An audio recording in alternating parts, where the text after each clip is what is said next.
Welcome to the Winged Wheel Podcast, the #1 source for news, analysis, and discussion on the Detroit Red Wings, the NHL, and all things hockey.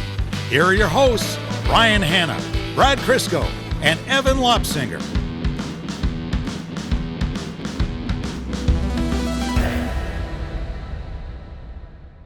Ryan, you've aged. Oh, I forgot about that. That's right. I have to say the worst part of my birthday every year is when I get the text from Brad saying happy birthday. What time was it at? 9 a.m. Wow. This dude does not miss, man. Wow. This show is going to go 100 years. And the only reason it's going to go 100 years is because you and I, Evan, are going to keep it going out of spite in hopes that one year Brad forgets just one of our birthdays. And for those of you who don't know the lore here, early on, I don't know how long ago it was. It could have been 3 years or 10 years. Honestly, it all feels the same at this point. But Evan and I both forgot to wish Brad a happy birthday that year. It didn't happen. I don't know when it happened. That's before I figured out how to use a calendar. Yeah, like a month ago. Yes. Yeah, because weren't you a week ahead of it this year? Yeah, for some reason my phone gave me a week early notification. Like I wouldn't even do that for Catherine. Every time I'm like, please, Brad, please. Just like in my head, I'm like praying the night before, please forget. I just can't have him win. We can't end the show with him winning. He's certainly not going to forget 2 birthdays. So we just have to go out on a tie. But no, this guy is the same way he knows the handedness of every NHL player he's ever witnessed play hockey and a freaky amount of hockey stats and lore. Like that's your Rain Man thing. Birthdays. No, you just got to have it fall on a weekend where one of my kids has a tournament because then I don't look at my phone all day. That's every weekend. No, yeah, well, you had your birthday on, what was it? Tuesday this week.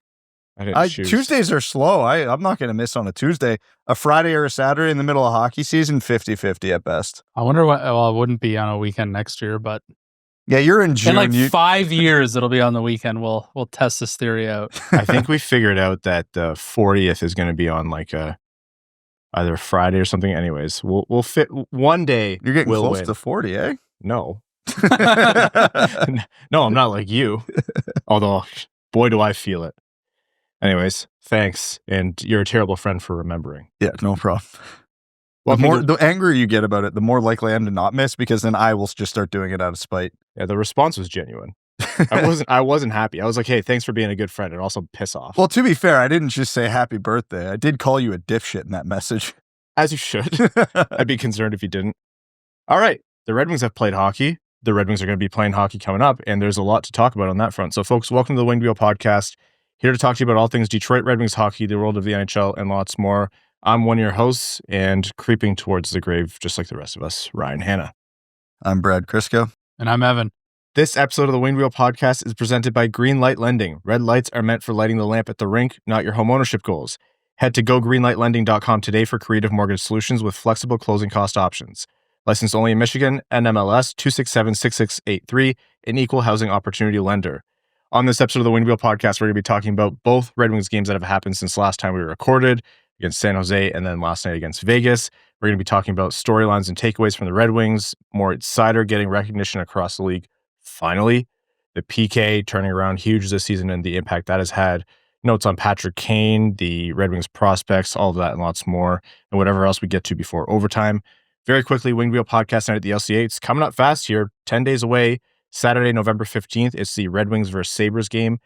wingedwheelpodcast.com/Red Wings to get your tickets. It not only gets you a discounted ticket to the Detroit Red Wings game, it also gets you access to the pregame live recording of the Winged Wheel Podcast at Little Caesars Arena, featuring Ken Daniels, Rob Ray, and other special guests that will join the show. You will also get a special co-branded Detroit Red Wings and Winged Wheel Podcast Centennial-themed blanket, access to the meet and greet, more merch giveaways, prizes, and lots more. And every ticket bought represents a donation to the Jamie Daniels Foundation. So again, wingedwheelpodcast.com/Red Wings. So we recorded Sunday morning, and Sunday night was game 4 of 5 on this road trip. And oh my, is this the hardest road trip in terms of just like staying up to watch the games in a long time, does it feel like? Or maybe that's just me getting It's easy for me. Oh, yeah. That's my time now. That's Sully's witching hour. That's right. We're watching, I was telling you guys, we're watching tornado videos and we're watching the Red Wings games. It's perfect. Similar amount of thrill depending on which one you're watching. Yeah, it's true. So the Red Wings take on the San Jose Sharks, the lowly San Jose Sharks. And, watching that team, there's a big difference watching the Sharks play and watching the Golden Knights play.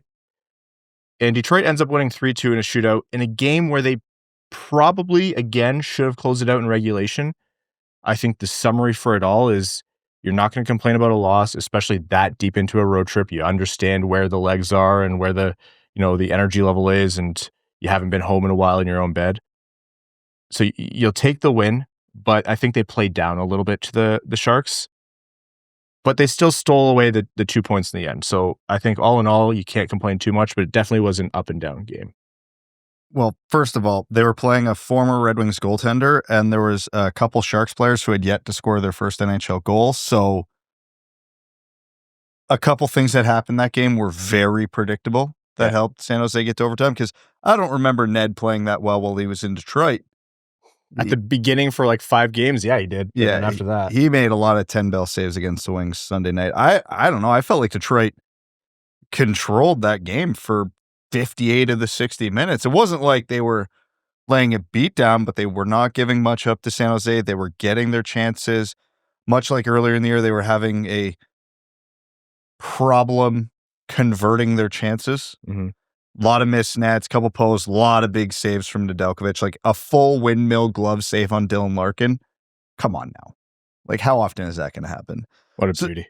So it's just that perfect storm of, you run into a hot goaltender, a young team, you dominate the game, and then late in the third, oh, you haven't scored an NHL goal yet? Here, we're going to have 5 guys stare at the puck behind the net. Just get open. Yeah. That's the moment I was thinking about when I'm like, you kind of that was a preventable one. Like you're a better team than that. Yeah, like the first goal they allowed was a deflection off a rush. Like, sure, not great, but you see those goals 100 times a year. It's like, okay, whatever, guy got a stick on it, good play, it happens. A second goal, given the score, the time in the game, and all that other stuff was just inexcusable. So it was one insanely bad mistake from about 4 or 5 players on the ice, allowed San Jose to get that game to overtime in a game where they probably had no business getting to overtime. Yeah. I think your assessment there is more correct. It was like Detroit was very obviously the better team, and they kind of let it get away in a small moment or two, and then Nedeljkovic made up the difference. The goaltending was excellent all game, really. Lucas Raymond opened scoring in the second period, kind of woke everyone up, and that was a beautiful goal. Pass from Sandin-Pellikka, Larkin with the secondary assist, but Raymond dodges the check, has a cutback, and just absolutely rips one home. And Lucas Raymond is looking more and more confident and back to full strength every single game that passes. Yeah, that was a shot. The way Nedeljkovic was playing, the only way it felt like you were going to beat him was if you absolutely threw a piss missile bar down. And well, the Red Wings did that twice, but that was the first one that went, okay, well, if that's how you're going to shoot, yeah, it gives you a little more confidence. You might actually pull this one out.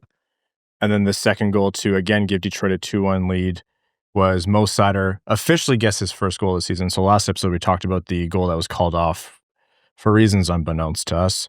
But his shot gets through from the point, assisted by Edvinsson and DeBrincat, and you could see the kind of relief, not just on Seider. Everyone was really pumped for him. Like, he's been having a great season, and the production was due.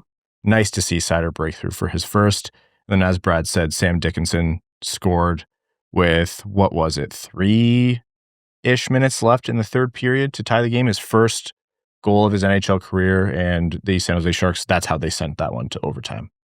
Yeah, that was probably the one moment of the game that was a pretty tough watch for the Red Wings. Yeah. That lot of guys blew coverages there and just had pretty poor recognition. The shootout after an overtime that doesn't see anything go through. The shootout was Lucas Raymond saved, Macklin Celebrini saved, Alex DeBrincat saved, Will Smith saved, Larkin saved, Khrushchev saved. And I was like, oh my God, battle of champions here. Can someone please? And then JVR comes in, puts in what eventually is a game-winning goal in the shootout, and Cam Talbot continues to be a beast in the shootout. Just overall, this season has been the best story in the Red Wings net so far, and seals the win for Detroit. So they get their 2 points. Again, a game where Detroit did dominate, but just San Jose broke through how they could. You wish it was in at least overtime, if not regulation, where you know they could have done it. But I think the difference is in previous seasons, I mean, actually, I can think of games specifically against San Jose. They would have lost games where it's like, you know, you're the better team and you outplayed them for good chunks of time and then you let it get away from you. The difference is now Detroit is scrounging up these points. So we're talking about 2 shootout wins now on this road trip where you're like, oh man, it would have been, you're happy there's a win, but it would have been nice if it was a win in regulation. That is a big step in the correct direction compared to previous years where it's like, oh man, you were leading with 5 minutes left and then you ended up losing in overtime or losing in regulation or something stupid like that. And at least there's some consolation in, well, you gave up a needless point, but it was to a Western Conference team, so at least which is essentially like they're a non-factor in the West either way. Yeah. All that really matters is like, okay, you lose a win off the regulation win tiebreaker metric, but it's early. It's too early to be counting those too tightly, but Detroit is still good on that front so far. How about the battle between Seider and Celebrini, though? That was cool to see. That was one of those moments where you like step away from being a fan of either team and you're like, the next generation of hockey stars this is going to be good. Well, the best part of that whole sequence was the penalty box after. Have you seen the clip of, I think it's Chris Rock sitting next to the Lakers bench telling Kobe Bryant a story? And Kobe has 1,000-yard stare, not even paying attention to him, you know, mouth halfway open, just he's in another realm. Mm-hmm. That's all I could think of watching Mo Seider just stare off into space as Celebrini's yelling at him from the other box. They were talking a little bit. Like they were having a conversation. Then you can see Seider just go, all right, whatever with man. This here. I am completely shameless in my, fanaticism as just a hockey fan objectively for Macklin Celebrini though. Like the way that kid plays, like he plays, pick any skilled player who has a, physicality or an attitude or buying an issue over the last 10 years. I guarantee you their coach is now going to point to Macklin Celebrini in the way he plays. Like he has all the same talent you do, but he plays like an absolute grinder. Like that kid is the truth. Good for San Jose, and I'm very happy that they're not in the East. So that's Detroit. That was their third win of the road trip. And then between games, they actually sent down Austin Watson. So I know we had a conversation about, Watson was called up to be the extra body, maybe some depth if they needed it. It looks like, they knew the group that they wanted to go with Vegas, and he was just insurance in case of injuries. So they sent him back down to Grand Rapids, and all is calm on that front in terms of call-ups so far. Nothing doing on the Danielson front just yet. Wasn't really expected on the road trip anyway. So Detroit heads into Vegas on the evening of November 4th. It wasn't a bad game. I think both teams played really, really well, actually. Like, that was one of Detroit's better games on the road trip. It just turns out they're playing what may be, as of right now, the cut favorite in the Vegas Golden Knights. They only allow 1 goal. A really tight checking game. I thought Detroit had a lot of structure. I was really kind of impressed in terms of what they limited the Golden Knights to for stretches there, although I do think the Golden Knights were the better team. It's not like they destroyed the Red Wings. And so a 1-0 loss in the end. Are you disappointed? Yeah. But you're not going to win all 82. You won 3 of 5 on the road trip. And I thought if you're going to lose to anyone 1-0 against one of the best teams in the league, if not the best team in the league right now, you'll take that result if you're going to try to find moral victories. I flinch still when I hear that phrase. I know. It's nice to use the phrase, but not, trying to draw blood from a stone. Like, it's a real thing this time. Yeah, the whole running joke of yours, enough moral victories, we need actual victories. A little easier to stomach when that loss brings you to 9-5 and not like 2-8. Yeah. Yeah, but on the front of the moral victories, I think 2 important things came from that. One being, okay, this team can, for all intents and purposes, I know they got the 1 goal, shut down one of the top offenses in the league, if not the top offense in the league to this point in the season. Eichel's got to be the front runner for the Hart at this point. He's having an unreal season. Yeah. Dorofeyev's on pace for like 120 goals and 6 assists. Are we sure that's not just Ovechkin? No, he shoots left. God, this guy. But on the other front, Gibson.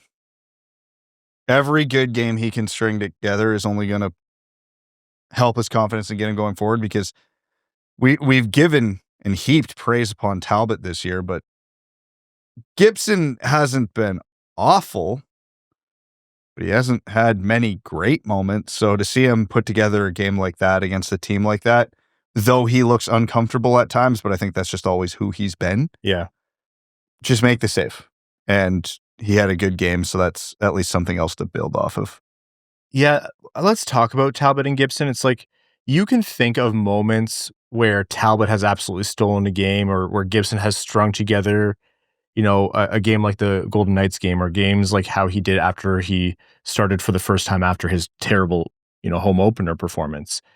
But then you look at the stats, and there's also, coming into a good chunk of this road trip, a lot working against the Red Wings in terms of like 5-on-5 goals saved above expected, or whatever goaltending metric. Like, they're not really getting help from the goaltending to the order where like that's why the results are coming in. And I think things have changed a little bit since, those numbers were floating around. But by and large, yeah, you're right, Brad. Like, nothing's really been phenomenal. And then you think about it, you're like, all right, Gibson's coming in, new team. He kind of is that style of goalie. Like we heard about the way he sits in the net and how he holds his frame and rebound control and things like that. He does look uncomfortable. Like at points in that Vegas Golden Knights game, I was like, you're a little bit worried that this might start to get through him and then get through him a lot in one game. But he did hold it together to his credit. So the optimistic view here is that as he gets settled in, he'll only become more solid. And Cam Talbot's he's just him this year. Early season Cam Talbot is just so good. And you don't expect a regression to the mean in terms of goaltending. We have seen the Red Wings stay well below the mean in terms of goaltending for pretty much the entire lifespan of the decade plus of this podcast. But between those two, you can be optimistic that it may happen this time. And if you're already near the top of your division and you're 9-5 and some really good performances and you're playing good hockey with goaltending not absolutely saving the day, to say the least, game in and game out, I think that's a good position to be in. You do want it to get better, but it's a really good foundation. Yeah, it's nice to know that there's room for improvement. We're not sitting here being like, the Red Wings goalies are due for a massive regression. They are stealing games that the Red Wings do not deserve to win. They're playing way above their head. Yeah, we're on the other side of that coin right now. I think the Red Wings are very lucky to have a 1A, 1B type situation right now, where Gibson had a bad showing in the home opener, and Cam Talbot came in and was fairly rock solid for every game he's played so far. So we've seen iterations of this team where they've got one goalie and then they go to James Reimer, and it's like, what are we getting? It's a coin flip at best what we're going to get that night. So yeah, right now, I don't know if saying we should expect more from them, but I don't think it's unfair to say that. No, I don't think it's unfair. The Red Wings don't absolutely need more. Like, I think they are playing. It's fine. If this is how it was for the rest of the year, I would say the goaltending has been just fine. Where I get a little bit of concern with the goaltending, because even if you look at the advanced metrics, they're as a tandem bottom 10 in the league. But Talbot's been so good, but we've seen this before, and at his age, he's going to have a couple rough patches this year. Yeah, he can't play 40 to 45 games. He's going to have a stretch, and when he has those rough patches, they need Gibson to come in and be closer to what he was last night than what he's been the rest of the season, and he's going to need to be able to string it together for 2, 3, 4 games in a row at some point. Fully agree. And that's the thing. It's like, I think if you put this level of goaltending on previous versions of the Red Wings, you can make a good argument that they might have made the playoffs in those years. But again, as Evan said, it's early, and come the new year, at some point, Cam Talbot, despite being the most in-shape player maybe in the NHL, he isn't going to be able to play as well in game 38 as he did in games 4, 6, and 9, So you need Gibson to step up by then and just really be settled in. So yeah, the Vegas game, great step. And not every game is going to be perfect, but it was good enough, honestly. Like, he held the Golden Knights to 1 goal. Yeah. There was a second goal that was rightly called back for offside review, and So it wasn't really a goal. that's Sounds like they cheated. look at that. Brad Crisco in favor of the offside review. Never thought I'd see the day. Only when it goes in our favor. I was really actually impressed because that was, you can bring in the puck behind you if it's deemed that you had control. And I saw that, and anyone who's watched hockey would know, like, he did not have control going over the blue line. Like, he lost it for a second there, but I was like, I don't know, man. We just watched that Moritz Seider goal get called back. I wonder if they're going to just pull some crap here and count this one. But no, they made the right call. Minnesota scored an overtime goal with no net. Yeah. Okay. How does a team sign up for that? Did you? I actually don't throw things at me, but I think they got that one right by the rule of the. Do we want to go into it now? Because I have two schools of thought on this, and I think it's actually fascinating. I fully agree with the rule that if the goalie knocks the net off or whatever, and the puck was going in the net anyway, it should count. And that puck obviously went what would have been right in the middle of the net, basically, with the net off. But Stamkos's point after the game of he missed the first shot. Like, this was a rebound that he put in. And he made a point about, oh, well, it changed the angle of the net and the puck wouldn't have come back. I'm like, he didn't miss by that much. It probably still would have been back in his wheelhouse. And Annunen stopped playing. He probably could have made an attempt to get his pad over there, but he saw the nets way the hell over there. Didn't seem to make a play on it. So on one hand, I could say, well, it was a rebound and the goalie thought the play was dead. So... But then on the other hand, Annunen, you're the idiot who knocked the net off. It's your fault, so screw you. Like, the fundamental part of the rule, I agree with. I felt like that one was a real gray area, and the point of he missed the first shot at least has some validity to it. I do agree. It's definitely not black and white. It's kind of a damned if you do, damned if you don't in terms of the rule book of, like, okay, if you blow it dead, then you're kind of incentivizing pushing it off the moorings to some degree, even if you penalize it, right? Here's my solution. You know how they have a rebar in through the ice all the way? I wasn't too far off. 'Cause I was going to say, you know how they keep, livestock in with electric fences? Electrify the post and goalies aren't allowed to touch it. Not that although certain goalies are crazy enough where I think they would zap it just to kind of get them going. The start of the third period kind of thing. Anyhow, so they got that call right. Not that it mattered in the end for the Red Wings, but yeah, that's Detroit's goaltending, and I think, like, you're not wrong if you have some concern where you're like, you look at the numbers and you do need this to start to get better. But as we said, and as Evan laid out, based on what the Red Wings have needed and their improved play this year compared to recent years, it's not sinking them. It's fine. You want it to regress to the mean so you can be way better than fine. But these aren't the god-awful Red Wings of past seasons. They are actually playing substantially better.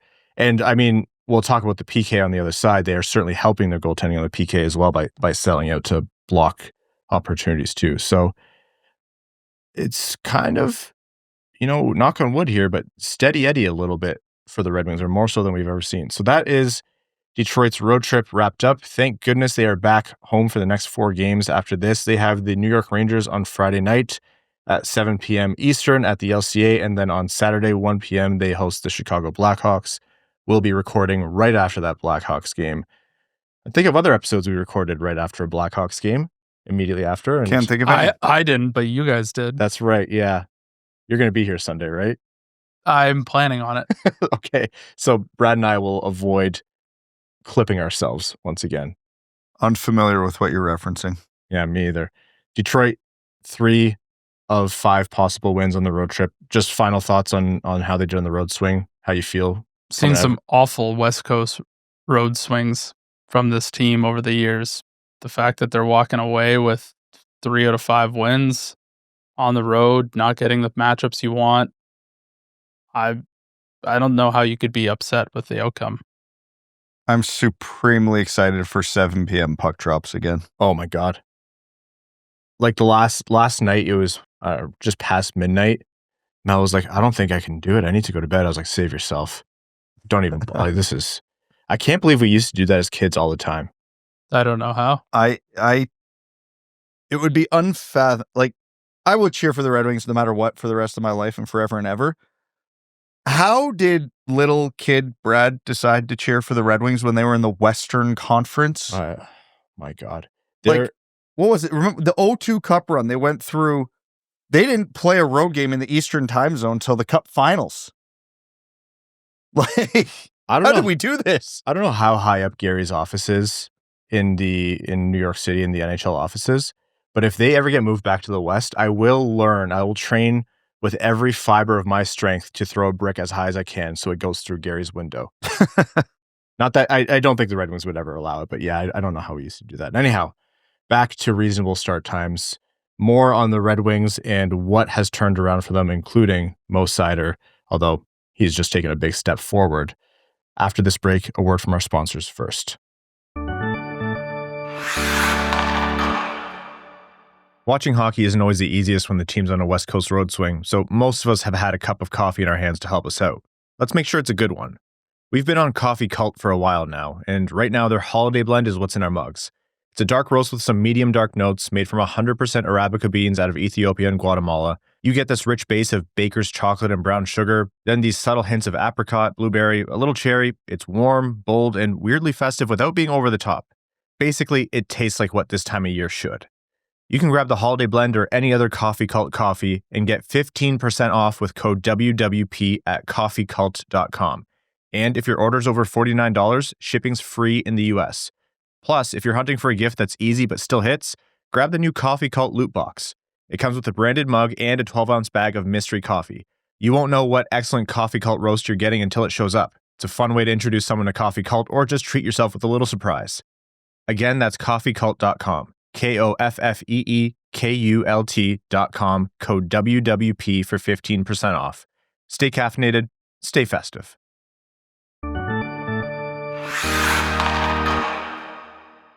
Does it feel a little bit like I told you so with Mo Seider? Are you talking you to us or us to the rest of the hockey world? Like the Red Wings universe to the rest of the hockey world. Yeah, it really does. Like, first off, there is something Really? to be He said. won the Calder. But that was even a contentious Calder. Like a senior citizen was being advocated for. That's true. Yeah, Michael Bunting, I think, was still older than I am now when he pretty much when he was in contention for that Calder. That's what it felt like.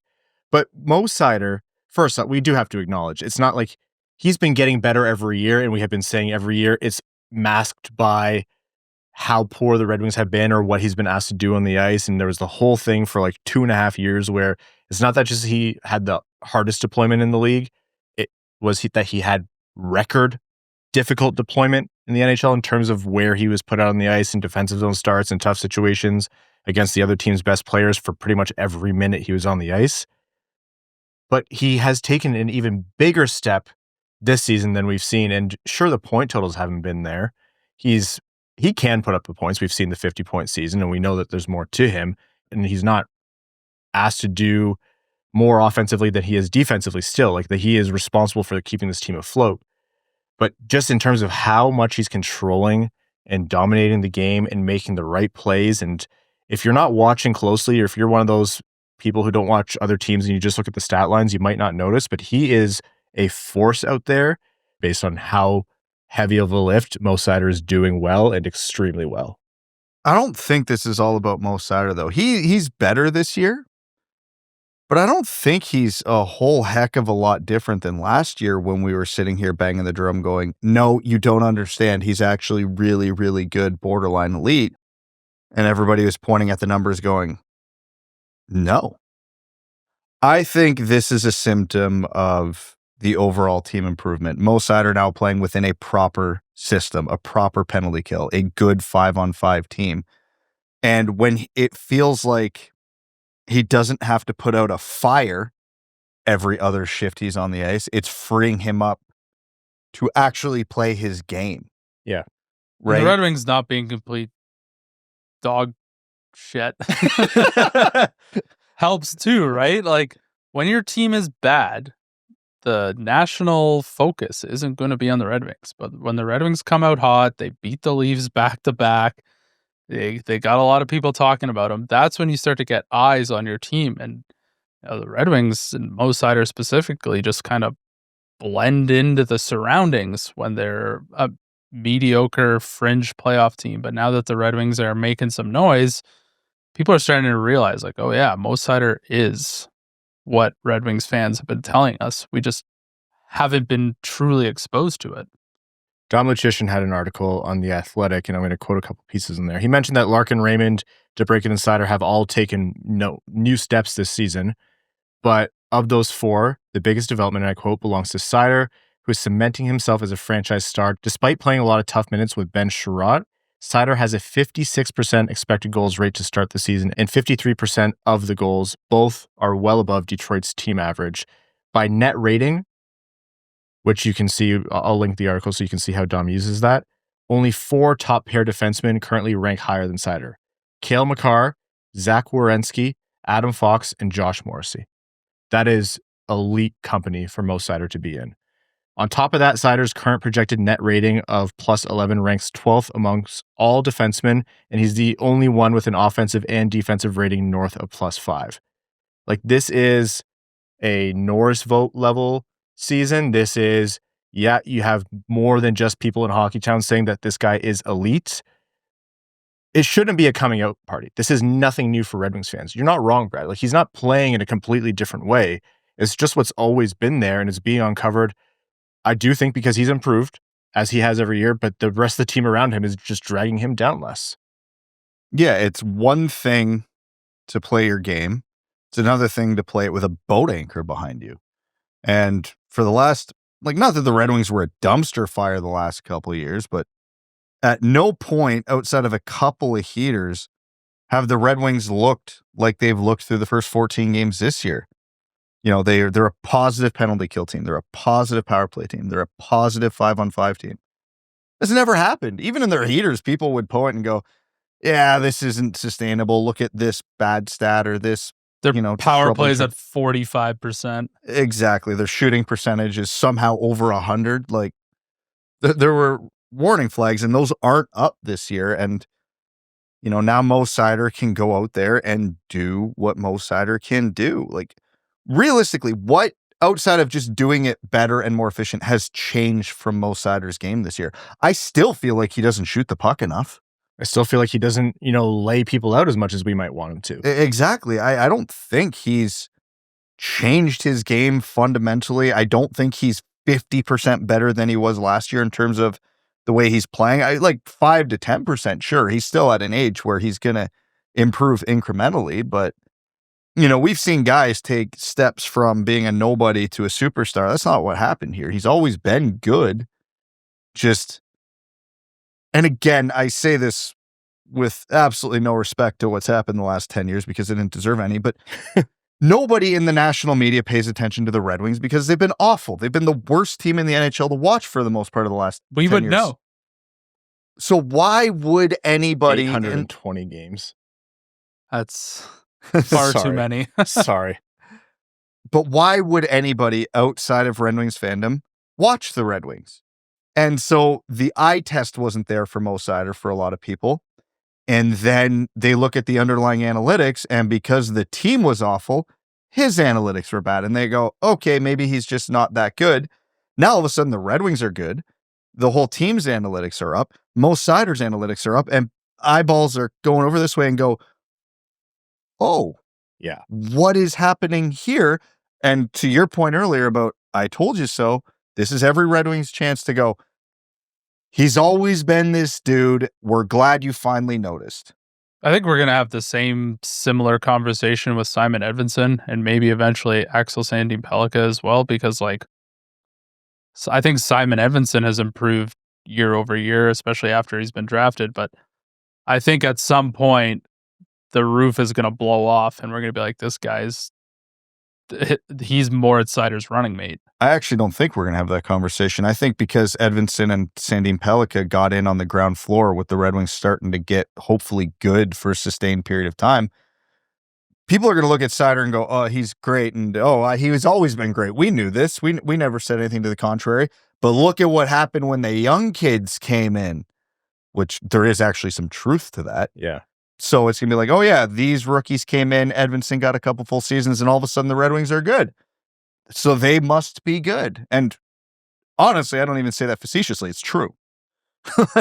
The cause effect goes in all directions there, right? Sandin-Pellikka and Edvinsson coming in are part of what has alleviated the difficult minutes for Seider. Not just those two, but in general, like it's a representation. Finney coming in and filling in a spot on the top line has made things better for Larkin and Raymond and players not on that line, like DeBrincat. So like, yeah, the kids benefit from this, but they are also one of the catalysts of this. And that cascade doesn't just move upwards to the players who have been there for a little while, like 4 or 5 years or more in Larkin's case. It is both directions and everyone stands to benefit. It's a snowball effect. We talked about this at the end of last season through the entire offseason of like, okay, you're not going in, you're not adding massive free agents because those names just aren't available and you're not going to overspend for guys who just aren't worth it. How do you get better? Just incrementally build the snowball effect of winning, build the snowball effect of improving your team. It helps the guys who are already on your team. It'll help attract more free agents.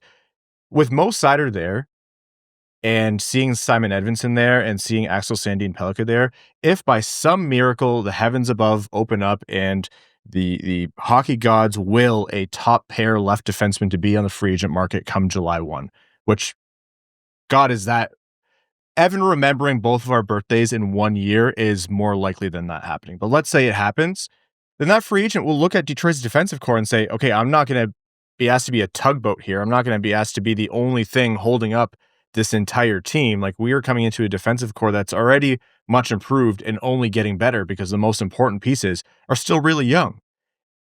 That snowball effect it works in all directions. So yeah, credit to Seider, credit to, the moves in the team, the kids coming in and improving it, credit to the McLellan and the structure he's instilled. We're seeing, when we talk about how the Red Wings are winning and it's a bit more sustainable, this is what we mean. It's a lot of these different small areas that add up to quite a bit. You wish for a left shot defenseman that can come solve the problems. I just went into The Athletic to see their latest prospect rankings. There is a left shot defenseman currently ranked 17th from Sweden. My God. Whose name is William Hawkinson. Okay, that's a bit on the nose. That's immediate Red Wing. 6'4.5". That's a Red Wing. That prospect was made in a lab by Hakan Andersson and Steve Yzerman. That is a Detroit Red Wing. 200-foot all-round pro-ready defenseman?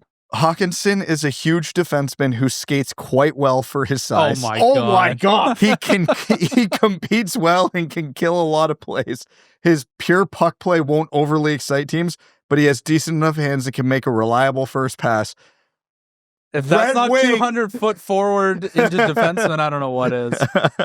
If any of the other 31 NHL teams try to draft that kid, the NHL should immediately deem him not eligible to go there because that is a Detroit Red Wing. I have never heard of this kid before 30 seconds ago, and I am going to be smashing the table to get this guy in the draft. We didn't think our first prospect profile would be in November when they have a 9-5 record, but by God, was that worth it? Oh, man. All of a sudden, I'm excited for June. We mentioned as part of the Red Wings improvements, to jump onto one other topic here, the PK. The penalty kill is wildly improved for Detroit this season, going from league worst near historically bad levels last year to this season going all the way up to, I think it's 5th in the league, 87.2% before we started recording tonight. Last year was 70.1% for last in the league.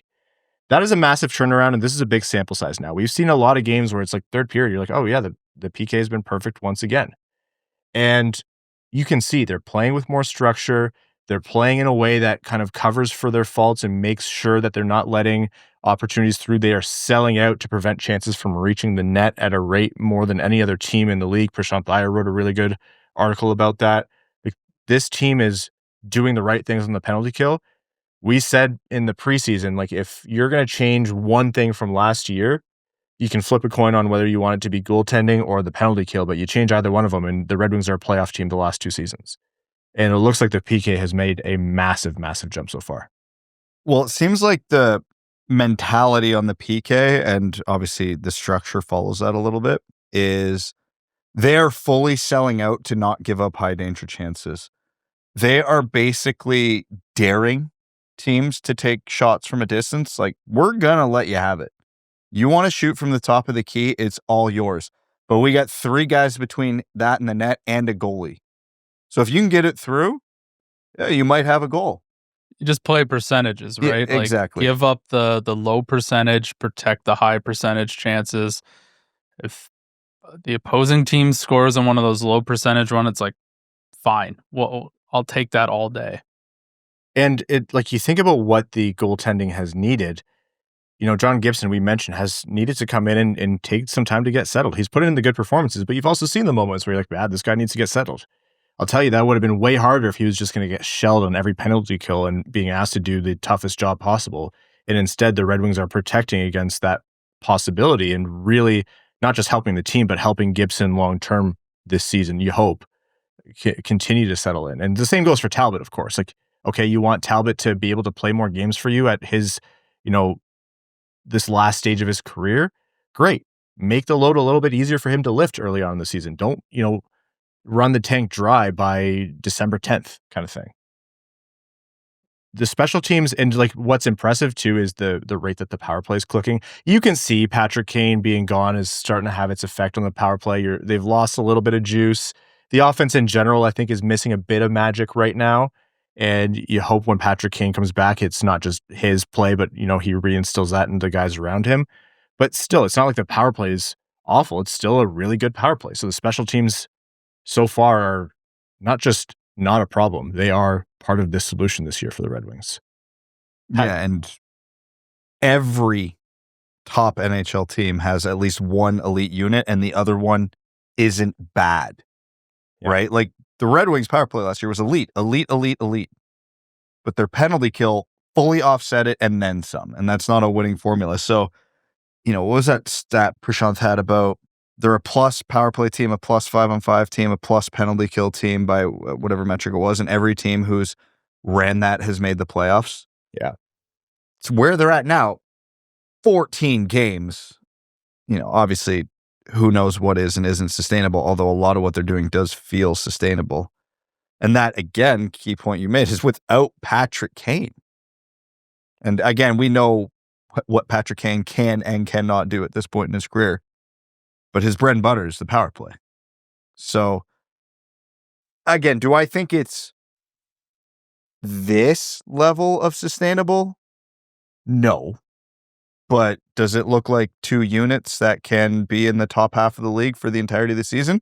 I think so. If that's your benchmark, anything else is a cherry on top. And then you responded with, Prashant sent us that stat, you responded with the "don't give me hope" gif. And that was appropriate because it's like everything is, no Red Wings fan is going to, cash this, bring this to the bank so far. Like everyone is kind of waiting with bated breath.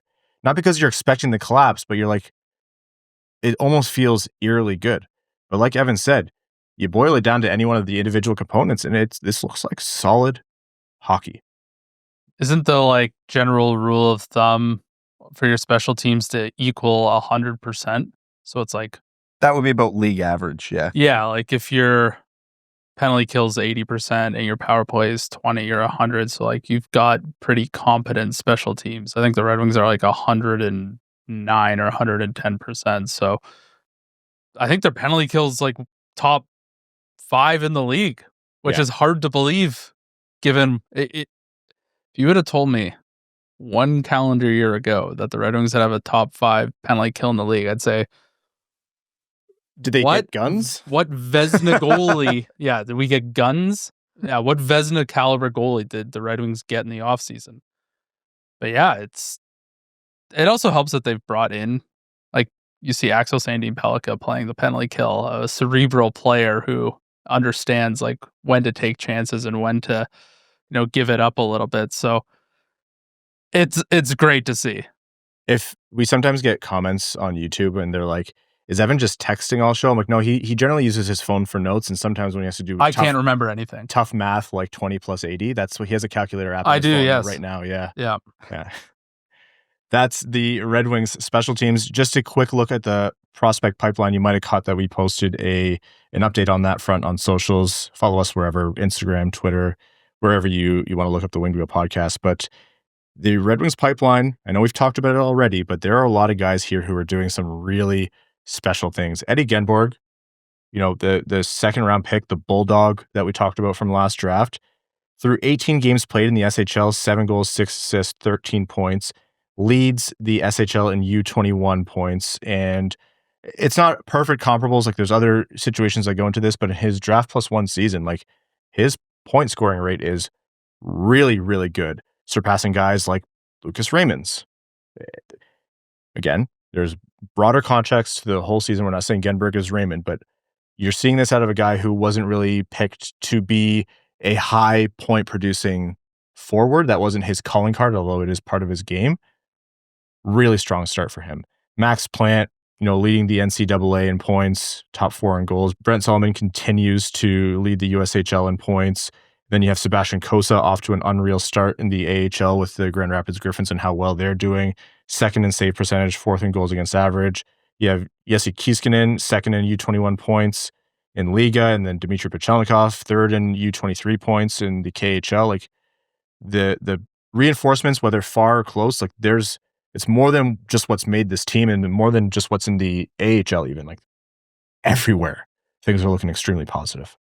Not only do you hope that you probably hope that these guys will translate to the NHL, make the Red Wings, but they also give you assets to go and acquire a big fish at some point if that's the plan. Like, would I like all of those guys to pan out with the Red Wings and, be Calder hopefuls and be some of the best players on the team? Yeah, but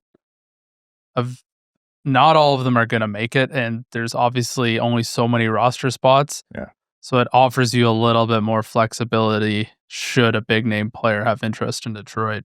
We've talked about that. No one likes to think about it that way. Like people get pretty upset when you talk about, think of a really good prospect. He is probably going to be fodder for when you make a move. But then think about teams like Vegas. Who was the guy we talked about with Vegas? Jack Eichel. How'd they get Jack Eichel? They gave up Peyton Krebs, among other things, but Peyton Krebs was extremely highly regarded. And it's not the only way to get top-end players, but no one's making it to free agency anymore. The cap is going up way, way more. Teams have the ability to keep players. There's not the contract squeeze like there was in the COVID flat cap era. We're out of that. It's gone. So unless you land someone in free agency by some miracle of the heavens above, like I mentioned, you either bring them in through your system or you trade for them if you need it sooner. And the Red Wings have all the pieces while still being a good team. So uncomfortable thought, but it could be. It's a good problem to have. You have many, many outs when you have valuable assets. In this era of the NHL, if you're not winning draft lotteries, you need to have that problem. Yeah. That's all you can do. All right. We're going to take another quick break. And when we're back, the final segment on this episode of the Wing Wheel Podcast, back after this. Celebrate a century of Red Wings hockey at Hockeytown Centennial Fan Fest, November 6th to 9th at Motor City Casino Hotel.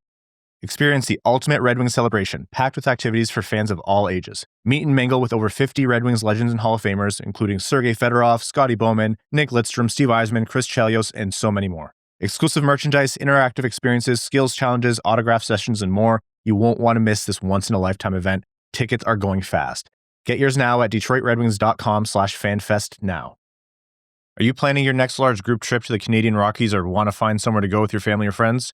223 Otter Street in Banff, Alberta is a historic 10-bedroom home that sleeps up to 23 people.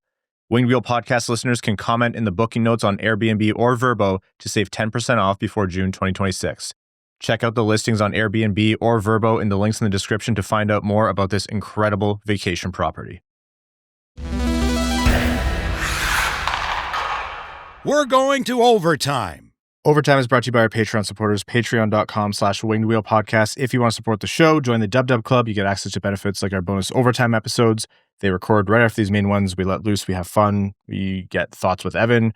It's a really good time. It's a little bit of a different vibe, but it's fun for us and hopefully fun for you all as well. You also get access to our Patreon exclusive Discord, which is an awesome community, and you're automatically entered into all of our giveaways. You also have an opportunity to sign up for our giveaway for 2 tickets to every Detroit Red Wings home game, going directly to our Patreon supporters. Again, patreon.com/wingedwheelpodcast if you want to join the Dub Club for all those great benefits and more. Let's start with one that I think Evan will like. This one's not hockey related, but I think Evan's going to like this one. Chunkus Dunkus says, Good start. Hot dog toppings of choice. Are you gobbling glizzies plain? Oh, At $2 beer and hot dog night in Grand Rapids, You kind of just, it's all about There's no efficiency. time for condiments. Yeah. There's no time. If for some reason your beer is like, you don't have a can, you have like an open cup of beer, you might dip the hot dog in that if you really need to help it go down. But otherwise, it's just pure like cafeteria hot dog straight down the gullet. Condiments on hot dogs is a very divisive topic. I'm not that. Like, I'm I know not it either. is. Like, I I'm don't not really religious care. about it. Yeah, you glizzy your goblin, goblin your glizzy. Those both stay in. the way you need to. I'm not gonna judge you. But there's some people are like, if you put ketchup on a hot dog, I will stab you. That's the Pope's stance. Yeah. Yeah. I like people who are like, yeah, just mustard.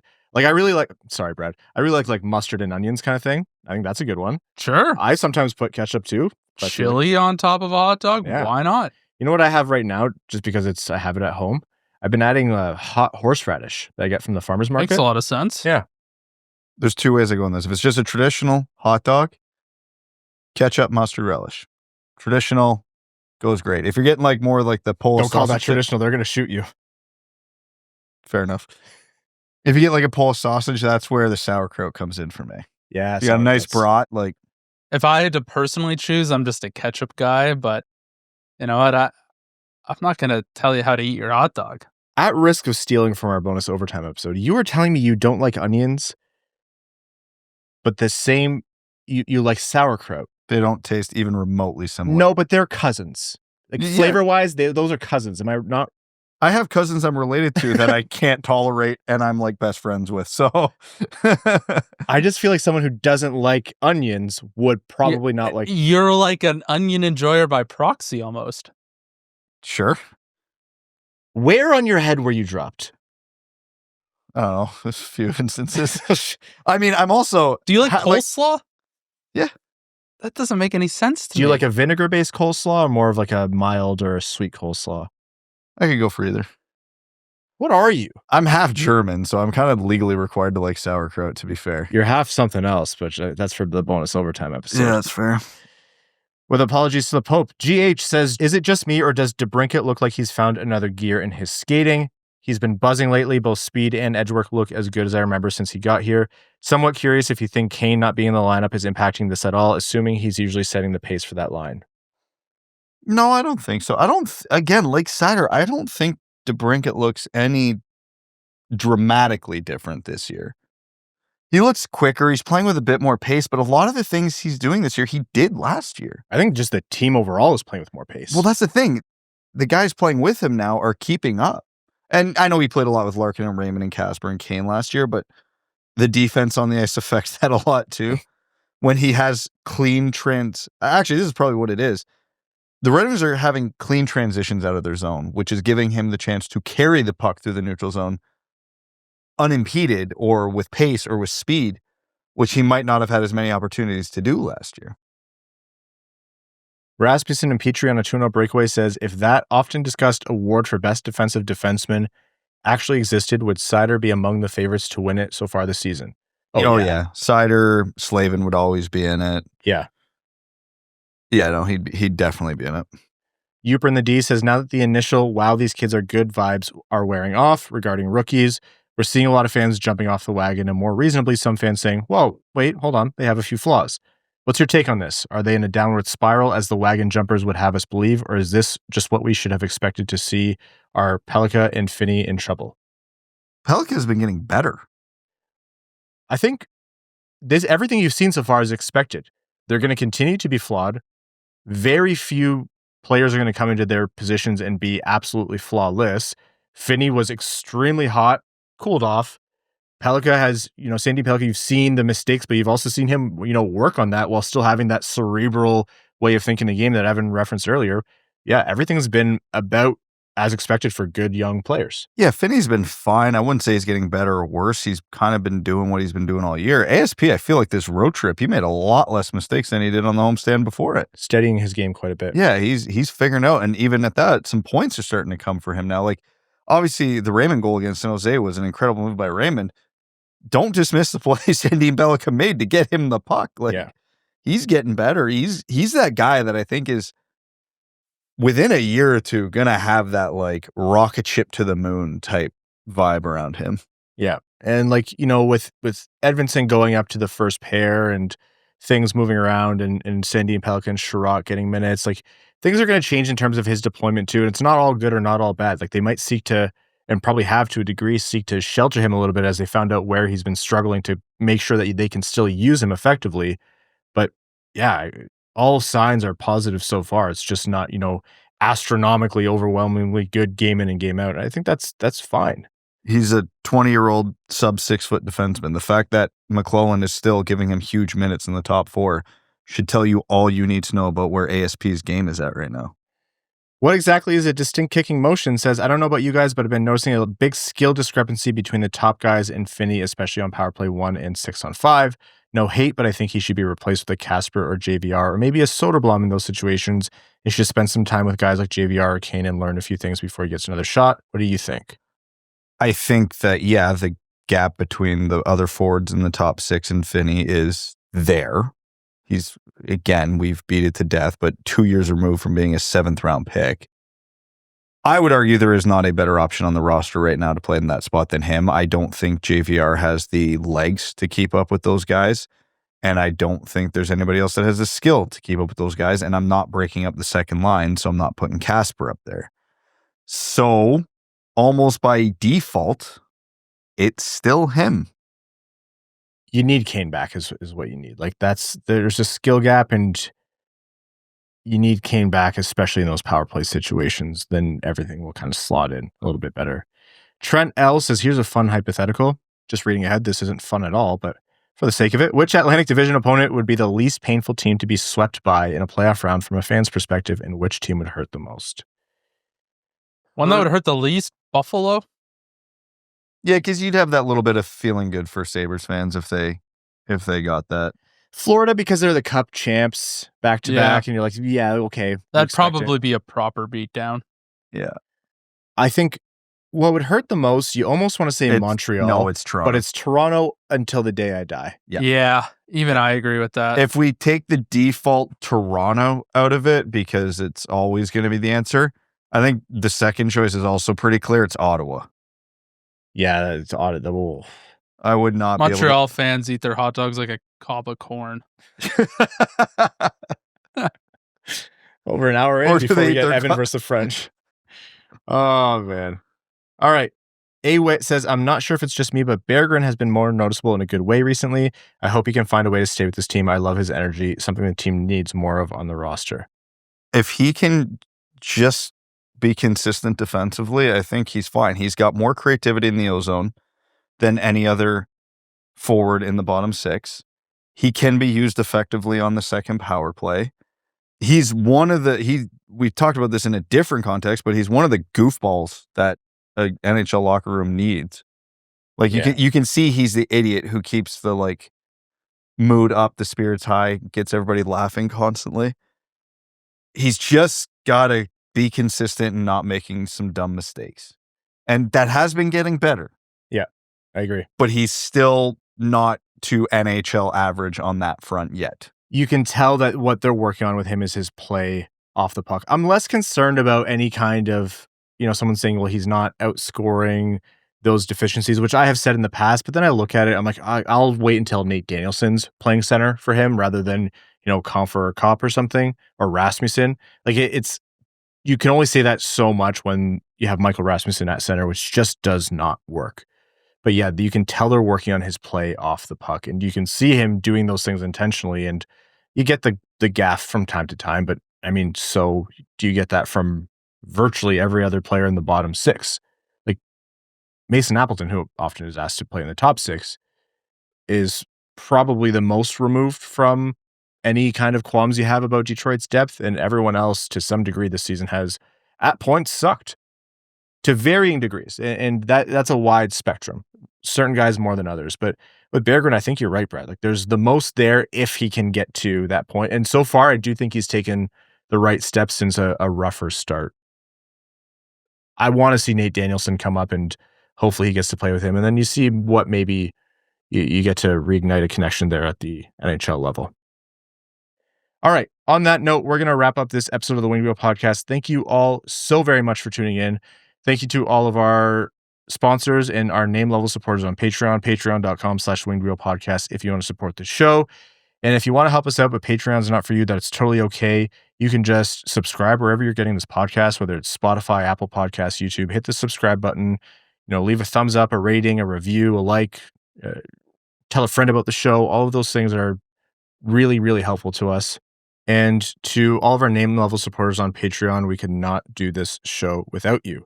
Arjun Shanker, Aikfer, Martin Norberg, THL Champ, Samuel Soderholm, Icon, Glenn Brabham, Rain Dano, below average ball hockey goalie, Sea Lion, Darb EQ, Matthew M. Rice, Bingo Bango, Hassam Al-Qassem, Asher Killian, Kalen Wood, Alex Toger, that's what I appreciate about you, Derek Enstam, Matt McKay, Andy Hardcore, Sam Bankston, Citizen High Five, RA, Aaron Hudson, Admiral Matt S. at the Cheesebag Navy, the El Cato, Stephen Ortlieb, Jonathan Miller, Give Blood Fight Probert, DJ Denton, Carl, Brutinen Analuski, Jay Gollum, John Ingalls, CB55, Connor Scovey, Adam Zuiza, Adam Rose, I Miss Pew Suter, Steve R, Hockeytown Matt, Mr. Kuzi, Chaotic Monkey, Craig Kibble, Eiserplan Stan, Clip Clop, Nene, Podgy 713.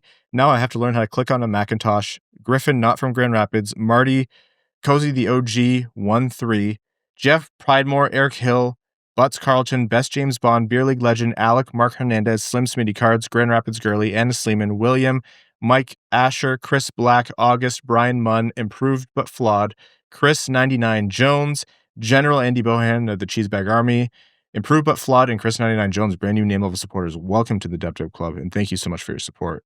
Quaz, Lonnie Zone, Dylan Larkin Trade Sacrifice, Funnier Than Toronto in Game 7, Matt Keeler, Linda Hull, Coin Dogs, Connor Layton, As Good As It Gets, Jeremiah Dobo, Josh Yelton, Brad Simmons, Darren Fick, Bex, The Hodag, Baseball, Basketball, Wiener Dog, Short Sports, Commander Ben Barron of the Cheesebag Space Force, Sandin-Pellikka's Pet Pelican, Griffey Boy, JM Rhapsody, Frank Stanley, Rosie Posey, That Other Guy, Pucking Puck, Carl Thames, Nerno, The Hat 123, Steven, Aaron, Corey Prida, All Motor No Hands, Gene Sullivan, Roy Mudbutt, Big Cheese, James Pridemore, Uper Nadian, Drop the Puck, Eric Nance, and Stanislavski, Jim, Bellingham Massiballs, Wings Fan in St. Louis, Scott, Johnny Page, Lucas Raymond, Cops, Gump Lip, Trent Thorough, Grepsky, Evan Beckner, Return of Jambo, C.E. Hayes, Finney to the Rafters, Jacob Marsh, Falkness, Fight Night at the Joe, Axel's, Sandy Pelican, and your second favorite patron. Thank you all so very much. We will talk to you Sunday after the Chicago game.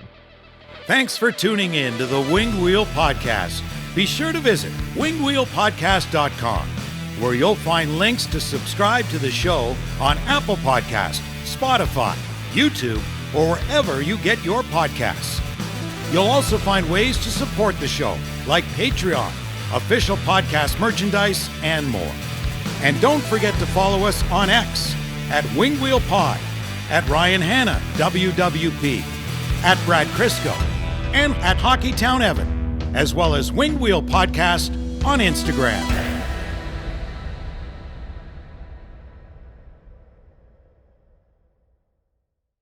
This message is brought to you by Greenlight Lending. Are you facing financial red lights on your home ownership journey? Don't have money for a down payment or closing costs?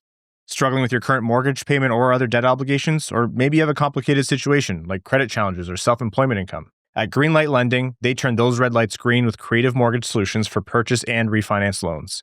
Their team crafts personalized plans with flexible closing cost options, competitive brokered rates, and innovative loan programs tailored to your needs. Whether it's finding the right loan or guiding you through the process, they're here to help you score your home ownership goals. Let's get you out of the penalty box and into the game. Head to gogreenlightlending.com to explore solutions or call Nick directly at 586-321-1888 for your customized plan. All loans are subject to credit approval, terms, and conditions. Rates and programs vary. Contact for details.